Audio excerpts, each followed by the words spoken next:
వంశీ గారు వంశీ గారు okay. Actually last time ఒక ఇంటర్వ్యూలో కూడా మీరు మాట్లాడుతూ పిఆర్ఓ వ్యవస్థ మీద మాట్లాడారు కదా, పిఆర్ఓలు బెదిరిస్తున్నారు, బ్లాక్మెయిల్ చేసే రేంజ్కి వెళ్ళిపోయారు అని చెప్పి.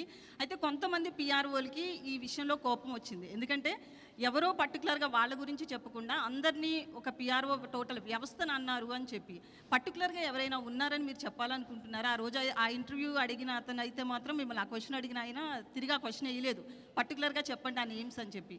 మీరేమైనా దాని గురించి ఓపెన్ అవ్వాలనుకుంటున్నారా? లేదండి, కింగ్డమ్ గురించి చెప్తే నేను దేని గురించి ఓపెన్ అవ్వాలనుకోవట్లేదు.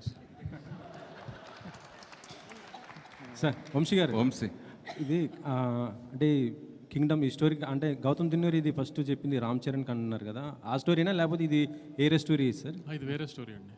మొత్తం చరణ్ గారికి చెప్పింది ఈ కథ కాదు. ఈ కథ కాదు.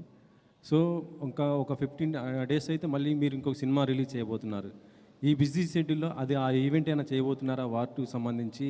అది కూడా చాలా తక్కువ టైం ఉంది కదా. మండే తర్వాత వార్ గురించి మాట్లాడుకుందాం అండి. ఈ 4 రోజులు అయితే నేను కింగ్డమ్ అయితే ఉండదు. మండే తర్వాత వార్కి ఏం చేయాలి ఎన్ని తర్వాత మండే తర్వాత మాట్లాడుకుందాం వార్ గురించి.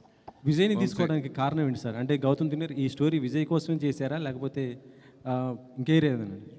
లేదు, గౌతమ్ నాకు వచ్చి చేద్దాం అనుకున్నప్పుడే నేను విజయ్ గారికి ఒక కథ అనుకున్నానండి. ఆ కథ విజయ్ గారితో సినిమా చేద్దామని అది చెప్పాడు డైరెక్ట్గా. వేరే ఆప్షన్స్ ఎప్పుడు మేము పెట్టుకోలేదు. అందుని విజయ్ గారు అనుకున్నాం, అది విజయ్ గారితో అలానే ప్లాన్ చేసాం అంతే. వంశీ విజయ్ గారు, మీ లాస్ట్ సినిమా ఫ్యామిలీ స్టార్, అది ఫ్యామిలీ ఆడియన్స్ కోసం తీశారు. ఇది ఏ ఆడియన్స్ పర్టికులర్గా ఎవరి కోసం అనుకుంటున్నారు అసలు? టికెట్ బుక్ చేసుకుంటున్న ప్రతి ఒక్క